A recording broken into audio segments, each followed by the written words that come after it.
Assalamu alaikum wa rahmatullahi ta'ala wa barakatuh. Bonjour ou bonsoir pour ceux qui ne sont pas musulmans. Alors encore dans cette vidéo, on va parler d'un sujet qui est très intéressant. Mais avant tout les gars, je vous conseille de vous abonner à la chaîne, de partager au maximum cette information si vraiment vous la trouvez profitable.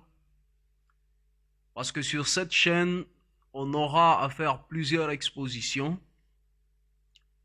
dans le cadre de la restauration de certaines vérités que le système a cachées en vue de réussir son agenda de white supremacy ou de suprématie blanche. Alors donc pour ce faire, les gars ont usé pratiquement de tous les moyens, bons comme frauduleux, à savoir la falsification de l'histoire, la stigmatisation de toute prouesse qui n'est pas la leur, et la propagande, les illusions et pratiquement tout ce qui est forme de mensonge en fait. Alors donc, pour cet exposé, il s'agira en fait de détromper certains de nos frères qui croient qu'ils peuvent dire au Coran que Jésus-Christ ou Aïssa ibn Maryam, le prophète, est Dieu, comme ils le disent selon leur interprétation de la Bible, des écrits bibliques. Alors donc, en fait, je crois que cette entreprise, elle est ridicule, parce que connaissant la position farouche, radicale et systématique du Coran sur le monothéisme pur, contre le polythéisme, contre tout ce qui est associanisme, contre l'adoration d'une autre divinité à part le Dieu créateur de l'univers, il est donc ridicule de croire que ce même Coran peut donc affirmer d'une manière ou d'une autre que Jésus, fils de Marie, alayhi salam, est Dieu. C'est impossible en quelque sorte.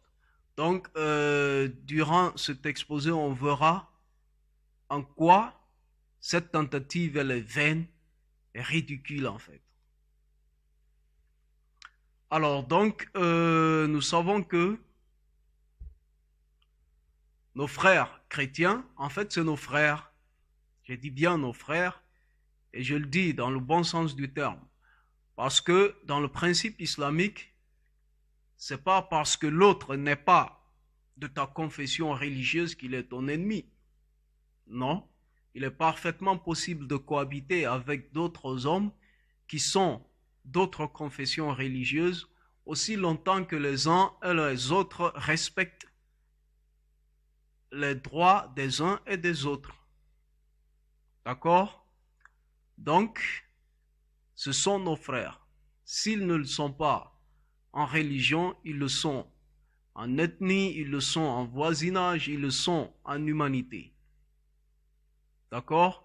Et donc, en fait, ce sujet, en fait, il ressort des échanges fraternels que ces frères ont avec d'autres frères musulmans à propos justement de la divinité de Jésus.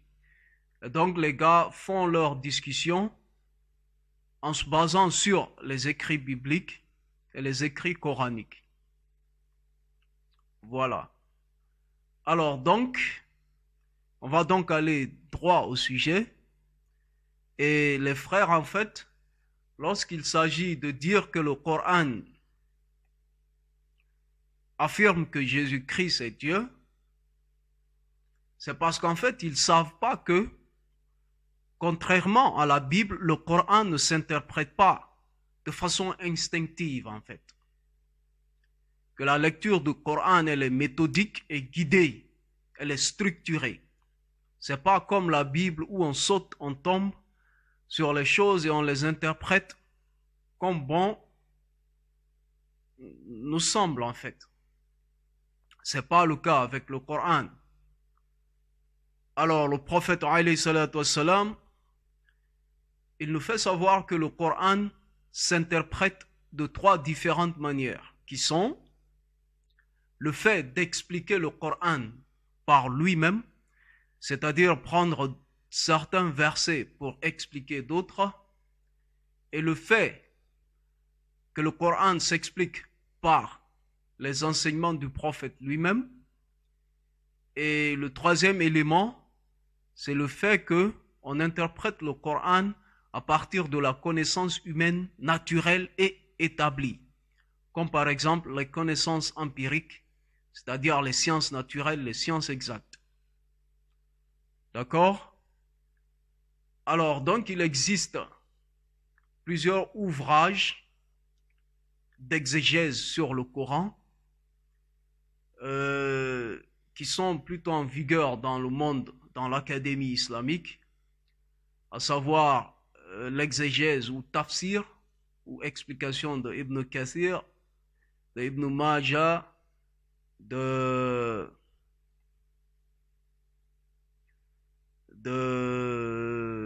bon, il y a certains que j'aime pas trop citer, mais bon, il en a plusieurs en fait. Alors donc, pour comprendre le Coran, pour comprendre certains versets qui ne sont pas explicites, il faut absolument se référer à ces exégèses qui sont basées donc sur l'explication du Coran par lui-même, sur l'explication du Coran par la Sunna, c'est-à-dire l'enseignement du prophète alayhi salatu wassalam, et à partir de certaines connaissances solides qui étaient, disons, qui étaient acquises à leur époque. Alors, donc, ces frères, en fait, ils prennent ces versets et ils les prennent littéralement, tels que ces versets sont énoncés, et ils ne cherchent pas à savoir s'il y a d'autres passages du Coran qui mentionnent le même événement ou la même situation, en d'autres termes, pour clarifier ce qui est dit dans ce verset, et ils ne cherchent pas à savoir si le prophète avait donné une explication d'un verset lorsqu'il n'est pas très explicite. Ils prennent les choses de façon littérale et ils l'exposent. Ils ne cherchent pas à savoir d'où ça vient. Parce qu'aussi, il y a dans l'explication du texte coranique, il y a le fait aussi de savoir le contexte de révélation, ce qu'on appelle asbab al-nuzul ou la cause de révélation. Ok? Et donc, il y a tous ces éléments qu'ils ne cherchent pas à savoir. Ils prennent le texte littéralement, comme ils le font avec la Bible, et allez, ils basculent ça. Alors donc, on va exposer ces versets qu'ils brandissent très souvent pour montrer que Isa est Dieu, et on va leur montrer qu'il y a d'autres versets qui explicitent ce qui est dit dans ces versets qu'ils croient être de leur côté, où il y a plutôt une explication que le prophète a donnée sur certains versets qui ne sont pas très explicites en fait. Alors, donc, d'abord, ils sortent en fait le récit de la naissance de Jésus, ou Isa alayhi salatu wassalam, qui est relaté dans le Coran au niveau de la sourate 3 Al-Imran. Alors, ce récit va du verset 45 au verset 51.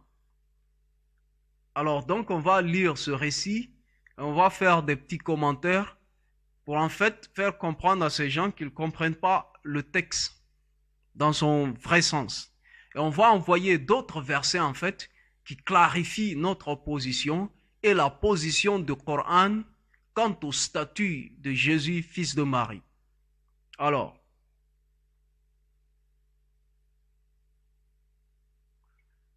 Alors donc, en lisant la sourate Al-Imran, à partir du verset 45, sourate 3, à partir du verset 45, qu'est-ce qui est dit?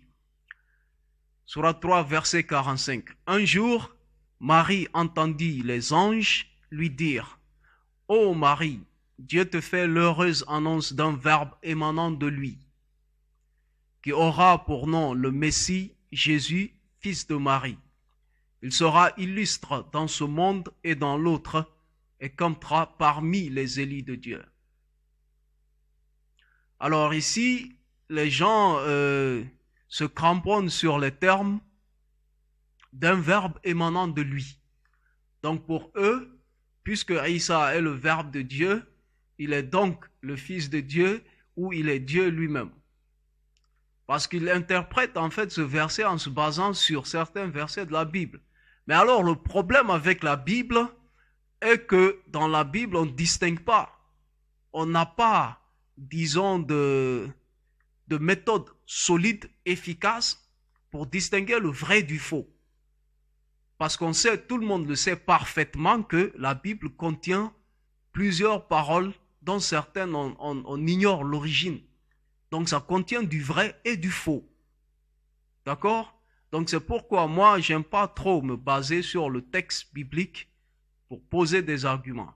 Alors donc, eux, ils se disent que avec le verset de la Bible où, je crois dans l'évangile de Jean, le verset qui dit que au commencement était la parole et la parole était Dieu et la parole était avec Dieu. Donc il utilise ce verset pour illustrer ici l'expression qui dit que Dieu te fait l'heureuse annonce d'un verbe émanant de lui. Donc puisque Isa est le verbe, il est la parole et la parole est Dieu et donc il est Dieu. Alors, ici c'est ridicule du point de vue coranique parce que selon le Coran et selon même certains passages bibliques, il y a ces passages bibliques qui disent que tout a été fait par la parole. Et le Coran nous dit que la parole, c'est la méthode de création de Dieu. Parce que le Coran dit, lorsque Allah veut créer quelque chose, il lui suffit de dire « soit » et la chose est. Et donc on verra un autre verset où Allah compare la création de Jésus à celle d'Adam. Où il dit que pour lui, la création de Jésus est comme celle d'Adam. Il a façonné, il lui dit « soit » et il fut en fait. Et donc lorsqu'il veut quelque chose, il suffit de lui dire « soit » et la chose est. Donc le verbe est la méthode de création d'Allah, de Dieu subhanahu wa ta'ala. Alors donc on va sur le verset 46. Le verset 46 dit « Dès le berceau, il parlera aux hommes et, quand il sera adulte, il sera parmi les justes. » Alors par exemple ici, la Bible par exemple, ne reconnaît pas ce fait que Isa a parlé au berceau. On verra en fait pourquoi il devait parler au berceau dans la sourate 19, où il y a aussi le deuxième récit de la naissance de Isa. Alors, verset 47, le Coran dit « Seigneur, demanda Marie, comment pourrais-je avoir un enfant alors que nul homme ne m'a jamais touché? Dieu crée ainsi ce qu'il veut. » Lui fut-il répondu. Et lorsqu'il décrète qu'une chose doit être, il lui suffit de dire « soit » et la chose est. Ça, c'est la méthode de création de Dieu et cette méthode est même reconnue par certains passages de la Bible. Alors, au verset 48, Dieu lui enseigna l'écriture, c'est-à-dire enseigna à Isa l'écriture, la sagesse, le Pentateuque et l'évangile. Pentateuque, ici on fait allusion à la Torah, au livre qu'a reçu Moïse. Puis il sera son envoyé auprès des fils d'Israël, à qui il dira. Le Coran précise qu'il est envoyé aux fils d'Israël, ainsi que certains passages de Matthieu dans la Bible, où Jésus aurait dit, je dis aurait dit, parce que dans la Bible, il y a du bon et il y a du mauvais, on ne sait pas c'est quoi le bon, au juste. à part cette certaine capacité de discernement. Donc, dans ce passage, Jésus aurait dit que j'ai été envoyé qu'aux brebis perdues de la maison d'Israël. Et c'est ce qui est confirmé par le Coran ici. Puis il sera son envoyé auprès, c'est-à-dire l'envoyé de Dieu auprès des fils d'Israël, à qui il dira, je vous apporte comme signe de la part de votre Seigneur la faculté qu'il m'a donnée de façonner avec de la terre glaise la forme d'un oiseau qui sera vivant par la grâce de Dieu.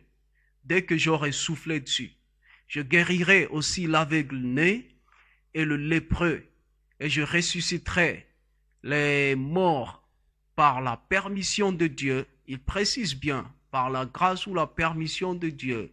Je vous dirai également ce que vous mangez et ce que vous tenez en réserve dans vos demeures. Ce sont là autant de signes pour vous si vous êtes de vrais croyants. Alors, verset 50, il dit qu'il vient aussi confirmer la Torah qui vous a été transmise avant moi. Je viens aussi confirmer la Torah qui vous a été transmise avant moi. Levez pour vous certains interdits, vous apportez en signe de votre Seigneur. Craignez donc Dieu et suivez-moi. Voilà. Et enfin, il dit que Dieu est en vérité mon Seigneur et le vôtre, adorez-le, car c'est là la voie du salut. Tel que le récit de la naissance de Aïssa, relaté par le Coran dans la sourate 3. Alors on va voir donc le même récit, récit qui est relaté à la sourate 19.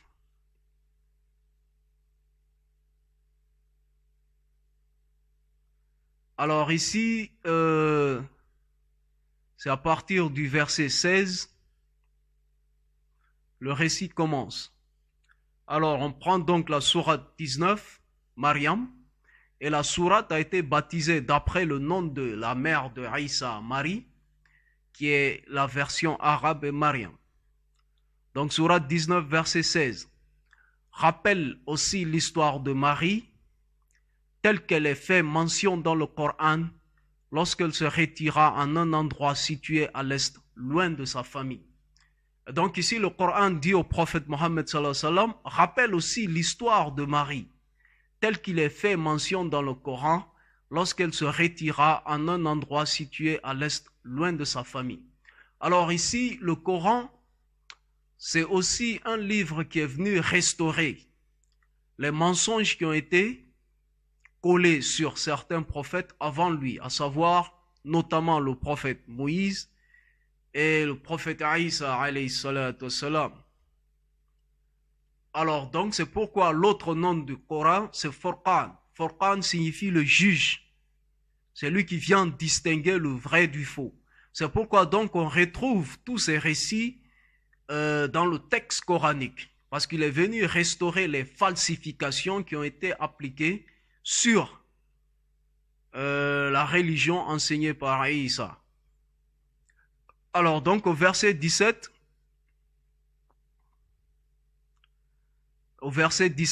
et entendit une voix entre elle et les siens, c'est alors que nous lui envoyâmes, et étendit plutôt un voile entre elle et les siens, c'est alors que nous lui envoyâmes notre esprit qui se présenta à elle sous la forme d'un homme accompli.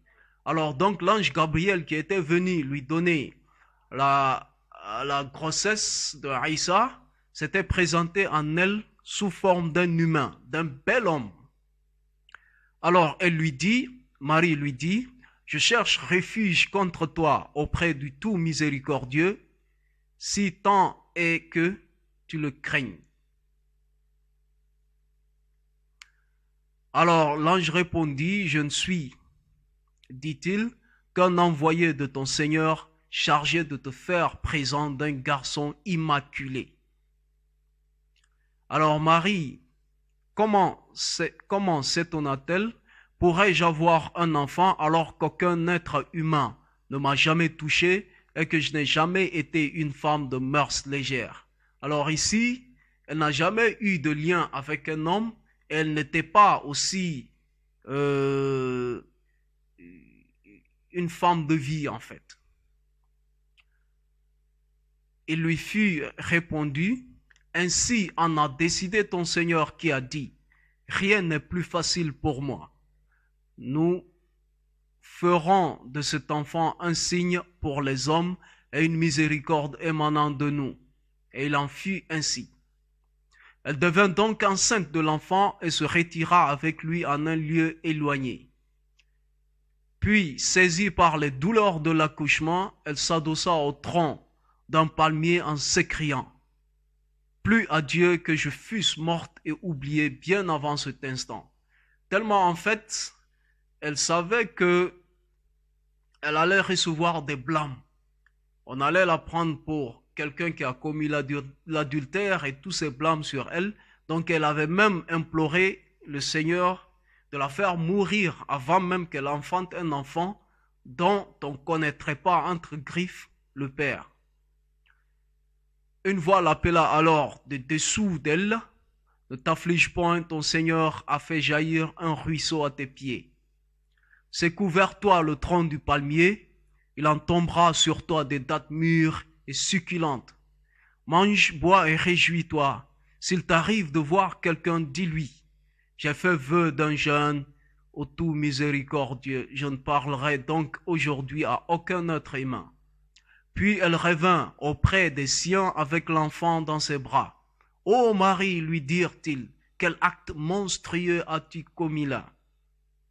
Ô sœur d'Aaron, ton père n'a jamais été un homme dépravé, ni ta mère une femme prostituée. » Alors donc les blâmes vont commencer. Marie leur fit signe de s'adresser à l'enfant.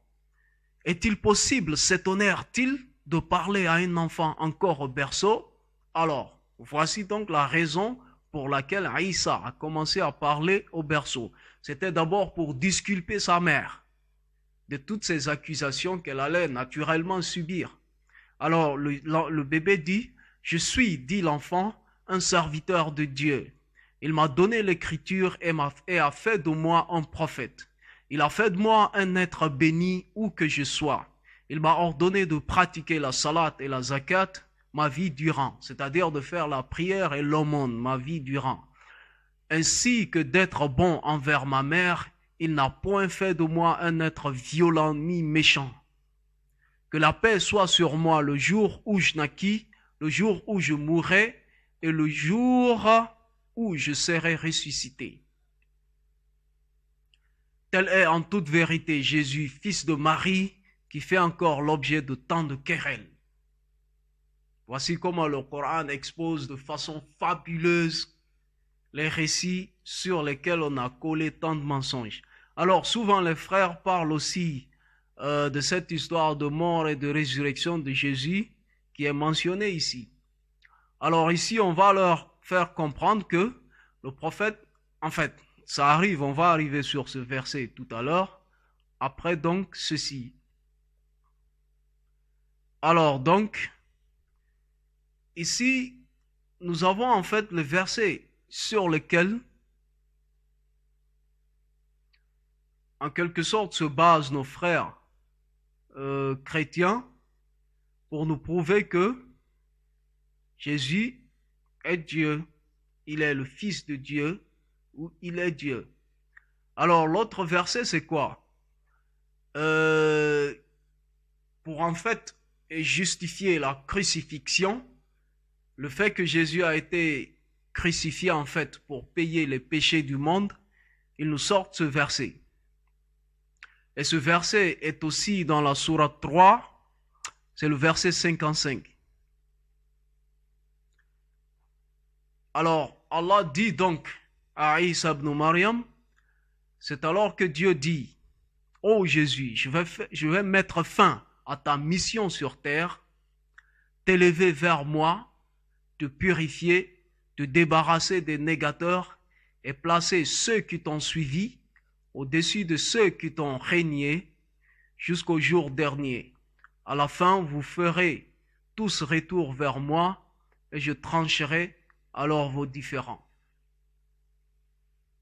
Ok? Et ici, le verbe utilisé, c'est le verbe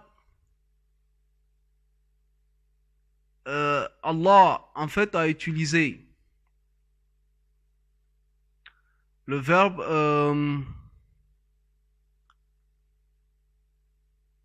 mutawaffika. Et ce verbe signifie mettre fin, terminer en fait. Si vous voulez mettre fin à la vie, ou dans un autre sens, tuer, finir la vie en quelque sorte. Et donc ces frères utilisent en fait ce verset pour dire qu'effectivement, il a été tué, ensuite, après 3 jours, il a été ressuscité, comme ils le disent. Alors qu'ici, ce n'est pas le cas. Parce que ce verset est suivi du tafsir, de l'explication que le prophète alayhi salatu wassalam nous a donné de ce verset. Et quand on fouille dans le Coran, on a un autre verset qui dit clairement que ces gens ne l'ont jamais tué, ils ne l'ont jamais crucifié, mais tous ces actes ont été posés sur un faux semblant. D'accord? Le Coran, il est clair sur ce point. Maintenant, puisqu'ici, il y a comme une petite pincée de confusion, excusez-moi, il y a comme une petite pincée de confusion où on parle de la mort de Jésus et de son élévation, et l'autre partie nous dit en fait que qu'il n'a été ni tué ni crucifié. D'accord? Alors donc ce verset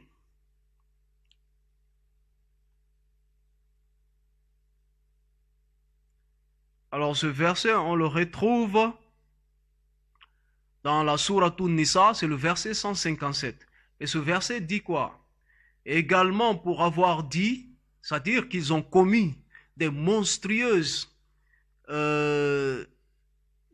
abominations, pour avoir dit, nous avons tué le Messie, Jésus, fils de Marie, prophète de Dieu, alors qu'ils ne l'ont point tué et qu'ils ne l'ont point crucifié, mais ont été seulement victimes d'une illusion. Car même ceux qui se sont livrés ensuite à ces controverses à son sujet sont encore réduits, faute de preuves, à de simples conjectures. En réalité, ils ne l'ont point tué. Le verset est clair. Pour celui-ci, on n'a même pas besoin de tafsir. On n'a pas besoin d'explication. Alors donc, pourquoi est-ce que l'autre verset nous parle de mettre fin à sa vie, de l'élever, de mettre ceux qui l'ont suivi sur ceux qui l'ont régné? Alors, à ce moment, le prophète alayhi salatu wassalam intervient pour nous expliquer en fait ce que signifie ce verset-là. Alors donc, le prophète nous fait savoir que Isa alayhi salatu wassalam, il va revenir. Ça, on est d'accord avec les chrétiens, qu'il va revenir pour lutter contre l'antéchrist, et c'est lui qui va éliminer l'antéchrist. Et lorsque Isa reviendra, ce sera au niveau de l'époque de l'Apocalypse. Ce sera les moments d'Apocalypse. Et donc Isa va revenir, il va combattre l'antéchrist, il va l'éliminer. Et il va restaurer la religion de Dieu. D'accord? Et alors donc, le prophète nous fait savoir que ce verset fait allusion en fait à son retour. D'accord? Parce que lorsqu'il va revenir, il va restaurer la vérité sur la religion qu'il avait prêchée. Donc il va dire à tous ceux qui ont inventé des mensonges derrière lui, comme il est le Fils de Dieu, il est Dieu, il est ceci ou cela, il va régner tout cela, il va donc leur dire qu'ils sont dans le faux. Et donc à ce moment, Allah va valoriser ceux qui suivent sa religion sur ceux qui l'ont régné, qui ont suivi la ruse de certains hommes politiques qui ont inventé des mensonges sur les prophètes. Alors donc, ce verset fait allusion à cette époque-là. À cette époque-là. Parce qu'il va revenir, il va restaurer la religion de Dieu. C'est à ce moment qu'il va mourir et il sera enterré par les disciples de Dieu vivants à son époque. Donc ce verset fait allusion à cette période-là, c'est-à-dire lorsque Isa va retourner. D'accord? Parce que le Coran est clair qu'il n'a jamais été crucifié ni tué, mais qu'il a été élevé tel qu'il était, c'est-à-dire vivant. Alors, donc on va voir les autres versets en fait que nos frères chrétiens omettent et les versets à travers lesquels Allah se désengage d'avoir un fils, il se désengage qu'on adore quelqu'un d'autre à sa place, il se désengage des mensonges qu'on a inventés sur Isa et il nous fait savoir qu'il n'appartient pas à un prophète qu'il a envoyé de raconter des mensonges et d'égarer les gens. D'accord? Donc tout ce que ces gens nous racontent sur Isa ne sont que des inventions, soit d'hommes politiques qui, comme Constantin, qui a fabriqué la chrétienté telle qu'on la connaît. Ce sont des mensonges inventés par ces gars et leurs compagnons pour assujettir un peuple ou pour les soumettre ou pour les égarer ou pour les faire faire ce qu'ils veulent. D'accord? Alors, donc le Coran, on va prendre la sourate 5, le verset 73. Le Coran nous dit quoi sur ce point? Sont aussi impies ceux qui disent, c'est-à-dire c'est des bandits ceux qui disent Dieu est le troisième d'une trinité. Alors qu'il n'y a de divinité que Dieu, l'unique. S'ils n'en finissent pas avec ce blasphème, un châtiment douloureux s'abattra sur les dénégateurs d'entre eux. C'est clair. Donc ceux qui racontent de Trinité comme un Dieu qui est en trois, ce sont des abominations, ils sont des impies, ce sont des menteurs, des bandits. Le Coran, il est clair sur ce point. Ensuite, on vient à la sourate 5, verset 75. Le verset dit quoi? Le Messie, fils de Marie, n'est qu'un prophète comme tant d'autres qui l'ont précédé. Sa mère était véridique et tous les deux se nourrissaient comme tous les mortels. Et le Coran dit, voyez avec quel soin nous leur explicitons nos versets et voyez comment ils s'en détournent. Donc, moi, un Dieu qui mangeait et qui allait aux toilettes comme moi, ça, c'est pas un Dieu, quoi. Il faut qu'on fasse preuve d'intelligence parce que la partie divine en nous, c'est l'intelligence. Donc, s'il faut se débarrasser de son intelligence pour suivre des illusions et des mythomanies enseignées par des gens, ça, c'est autre chose. Alors, donc, toujours dans la sourate 5, le verset 72 nous dit quoi? Sont de véritables négateurs ceux qui disent Dieu, c'est le Messie. Le verset, il est clair. On n'a même pas besoin d'explication. Donc, sont des véritables négateurs ceux qui disent Dieu, c'est le Messie, fils de Marie. Le Messie n'a-t-il pas dit lui-même, en s'adressant au fils d'Israël auquel il a été envoyé, il dit, ô fils d'Israël, adorez Dieu qui est mon Dieu, adorez Dieu qui est mon Seigneur et le vôtre. Quiconque donne des associés à Dieu, Dieu lui interdira l'entrée du paradis. Il lui réservera l'enfer. Pour ces jours, les injustes ne bénéficieront d'aucun secours. Le verset, il est plus que clair. Sont de véritables négateurs ceux qui disent Dieu, c'est le Messie, fils de Marie. Ça, c'est le Coran, c'est clair. Donc, ceux qui racontent que le Coran dit que Jésus est Dieu, c'est parce qu'en fait, ils ne savent pas c'est quoi le Coran au juste. Alors, donc, dans la même sourate, ou peut-être qu'ils font preuve de malhonnêteté, quoi, en cachant ceci et en montrant ce qu'ils veulent, et en utilisant de fausses interprétations pour égarer leur audience. Alors, donc, dans la même sourate, le verset 17 nous dit, ceux qui disent que Dieu n'est autre que le Christ, fils de Marie, sont de véritables négateurs. Dis-leur, Qui donc pourrait s'opposer à Dieu s'il voulait anéantir le Messie, fils de Marie, ainsi que sa mère et tous les êtres qui peuplent la terre?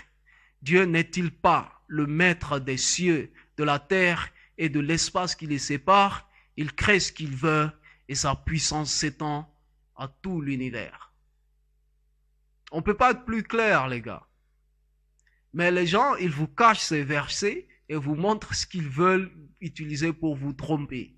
Alors, donc on va toujours dans la sourate 23, Al-Mu'minun, et le verset 90. Ici, Dieu nous dit quoi? Non, Dieu ne s'est donné aucun fils. Non, Dieu ne s'est donné aucun fils. Et il n'existe aucune divinité avec lui. Sinon, regardez le raisonnement. Chaque divinité s'attribuerait ce qu'elle aurait créé. Et certaines d'entre elles domineraient les autres. Alors ça allait être, l'ordre n'allait pas exister dans la création. Et donc Allah nous dit quoi? Gloire à Dieu, il est bien au-dessus de tout ce qu'il invente. Allahu Akbar. Le Coran, il est bon, il est bon, il est bon, il est bon. Alors donc dans la sourate 21, les prophètes, Al-Anbiya, dans le verset 26, le Coran nous dit quoi? Ils disent que, en fait, ces gens disent, le miséricordieux s'est donné des enfants. Disent ces polythéistes. Gloire à lui, les anges ne sont que ses serviteurs honorés. Ça, c'est certains qui inventent d'autres histoires à propos des enfants. Alors donc, on revient toujours dans la sourate 19, à partir du verset 88. Et ici, en fait, Dieu est en train de se désengager du mensonge à propos de lui, comme quoi il s'est donné un fils. Alors donc, au verset 88, on a ceci. Ils disent que le miséricordieux s'est donné un enfant. Quel blasphème abominable proférez-vous là? Car à vous entendre, peu s'en faut que les cieux ne se fendent, c'est-à-dire pour en fait donner une idée sur la gravité de cette accusation, de ce blasphème, de cette affirmation. Peu s'en faut que les cieux ne se fendent, que la terre ne s'entrouvre et que les montagnes ne s'écroulent. Il attribue au miséricordieux un enfant, alors qu'il ne sied nullement au miséricordieux d'avoir un enfant. En vérité, tous ceux qui sont dans les cieux et sur la terre devront comparaître devant le miséricordieux en humble serviteur. C'est clair, le Coran renie que Dieu a un enfant, que Dieu c'est un gars comme Isa, alayhi salatu wassalam. C'est impossible. Le Coran ne peut pas le dire, les gars. Soyons sérieux. Alors aussi dans la sourate Al-Kahf, au niveau la sourate 18, la caverne, au niveau du verset 4, Allah nous dit que il a révélé le Coran afin que le prophète avertisse donc ceux qui prêtent à Dieu une progéniture, c'est-à-dire ceux qui disent que Dieu s'est attribué un enfant, alors qu'ils n'en ont aucune preuve, pas plus que n'en avait leur père, c'est-à-dire de qui ils ont hérité toute cette folie en fait. Quel monstrueux blasphème et quel horrible mensonge. Voilà donc, c'est ne pas connaître le Coran que de vouloir lui faire dire que, ou plutôt le faire dire que Dieu c'est Aïssa ou bien Dieu a un enfant. Alors toujours dans la sourate 17, au verset 111 et dit, le Coran dit au prophète, dit, louange à Dieu qui ne s'est jamais donné de progéniture, louange à Dieu qui ne s'est jamais donné d'enfant, qui n'a point d'associé dans la royauté, qui n'a jamais eu besoin de protecteur contre la moindre vilainie, proclame donc hautement sa grandeur. Alors dans la sourate 10, verset 68, ils disent, Dieu s'est donné un fils.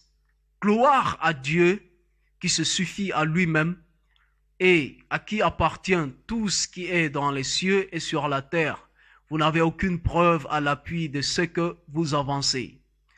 Comment osez-vous tenir des propos sans fondement sur le compte du Seigneur? Voilà. Alors, au niveau de la sourate 6, les bestiaux, verset 101. Alors, Allah ici se décrit lui-même. Il est le créateur des cieux et de la terre. Comment aurait-il un enfant alors qu'il n'a pas de compagne et qu'il a tout créé, lui dont la science embrasse toutes choses? C'est-à-dire, il fait raisonner à ces gens par tous les moyens possibles, et même par les arguments les plus ordinaires. Au niveau de la sourate 5 toujours.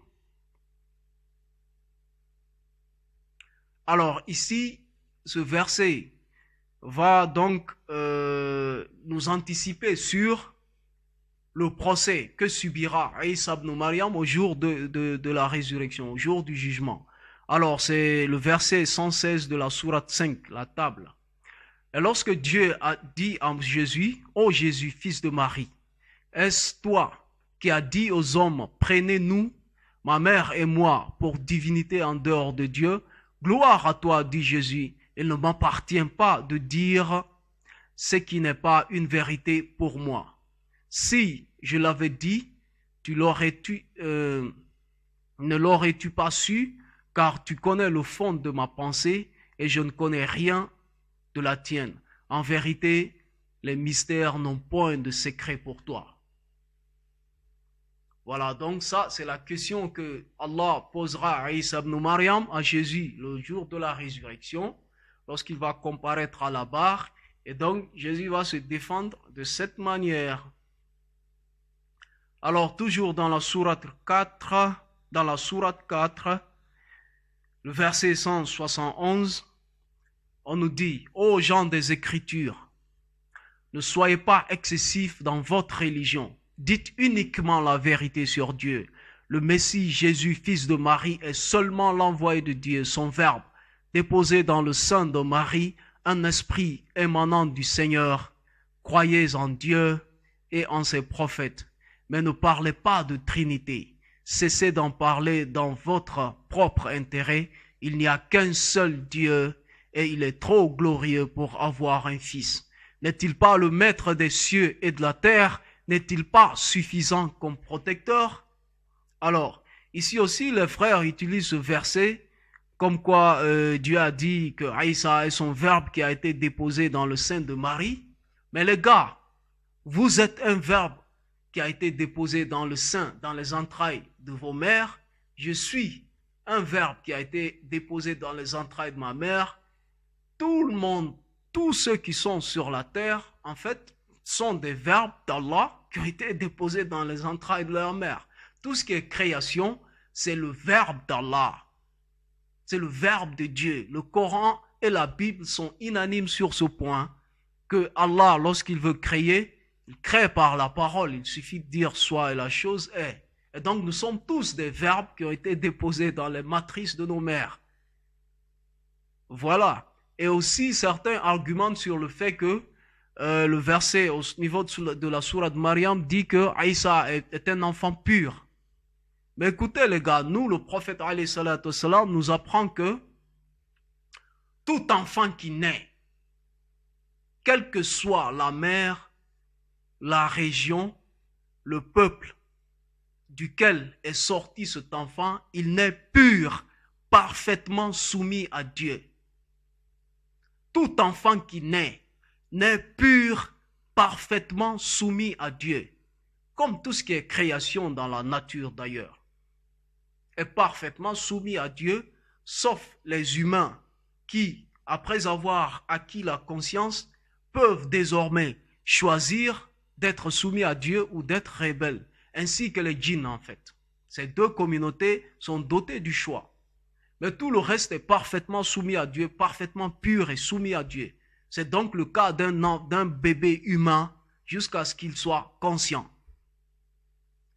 Et maintenant, le prophète nous dit, c'est par après que l'environnement ou les parents en font un juif, un chrétien, un musulman. Et après, à la suite, l'enfant donc étant mature, devra faire son propre choix. Donc tout enfant naît parfaitement pur et soumis.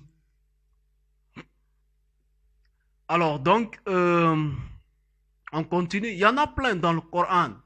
Je ne sais pas si ces frères font preuve de mauvaise foi en cachant tout ça et en montrant seulement ce qu'ils veulent dire, ou c'est parce qu'ils ne connaissent pas le Coran. Mais le Coran jonche de ce type d'assertion, de ce type de clarification. Alors donc, dans la sourate An-Nisa, au niveau du verset, la sourate 4, au niveau du verset 157. Alors ici, j'avais déjà cité ce verset, mais je reviens. Et également pour avoir dit, nous avons tué le Messie, Jésus, fils de Marie, prophète de Dieu, alors qu'ils ne l'ont point tué et qu'ils ne l'ont point crucifié, mais ont été seulement victimes d'une illusion. C'était un faux semblant. Car même ceux qui se sont livrés ensuite à ces controverses, c'est-à-dire qui se disputaient à ce propos, à son sujet, sont encore réduits, faute de preuves, à de simples conjectures. Ils ne font que conjecturer. C'est-à-dire, ils ne font que supposer. En réalité, ils ne l'ont point tué. Alors donc, toujours dans la sourate Al-Imran, sourate 3, ce verset 59 va venir pour conclure tout ça. Alors ce verset nous dit quoi? Ça conclut en fait toute cette histoire, tranquillement. Donc, parce que pour nos frères chrétiens, le miracle qui est lié à la naissance de Jésus, c'est donc un miracle qui dira qu'il n'est pas un humain, qu'il est Dieu, qu'il est ceci, qu'il est cela. Alors le Coran vient basculer tout ça du revers de la main. Alors qu'est-ce qu'il dit? Il dit pour Dieu. Nous sommes au niveau de la sourate 3, verset 59. Pour Dieu, l'origine de Jésus est similaire à celle d'Adam. Dieu l'a créé d'argile, puis il lui a dit « sois » et il fut. Et donc pour Jésus, c'est pareil. Il a déposé, comme raconté dans le récit, il a déposé la sémence au sein des entrailles de Marie, de la Vierge Marie, et lui dit « sois » et Aïssa est. Mais en fait, le problème c'est quoi? Aïssa, c'est une tentation. Parce que les fils d'Israël ont toujours été des rebelles. Donc il a été envoyé avec une sorte de tentation. C'est pourquoi il était tout un miracle. Et il a opéré plein de miracles. Il était une tentation. Donc tous ceux qui étaient réticents quant à la question de l'unicité de Dieu, quant à la question de l'adoration de Dieu, ils tombaient dans ce piège. Donc Allah veut leur montrer, en fait, il peut tout faire. Il peut envoyer quelqu'un qui a ce Torah, qui a cette allure, à qui il peut doter tous ses pouvoirs. Mais ça n'en fait pas un Dieu ou un fils de Dieu. C'est un homme. Et en fait, Isa aussi est venu, en fait, enseigner à ces hommes qu'en fait, ils sont tellement proches de Dieu, qu'ils sont tellement aimés de Dieu, qu'ils peuvent même s'appeler fils de Dieu. Mais pas pour autant des fils biologiquement engendré par Dieu. Ça n'a pas de sens tout ça. Ça n'a pas de sens. Soyons véridiques les gars. Et donc, vu tout ce qu'on vient d'exposer, on peut ajouter etc. Parce qu'il y a plein d'autres versets qui ressortent la même chose. Qui disent que Allah ne s'est pas donné de fils et que c'est ceux qu'on appelle Dieu ne sont pas Dieu, qu'il n'existe qu'un seul Dieu unique qui n'a jamais engendré qui n'est pas engendré et dont nul n'est l'égal. Il est l'alpha et l'oméga. D'accord? Alors donc, disons, c'était tout. La vidéo a été longue, mais bon,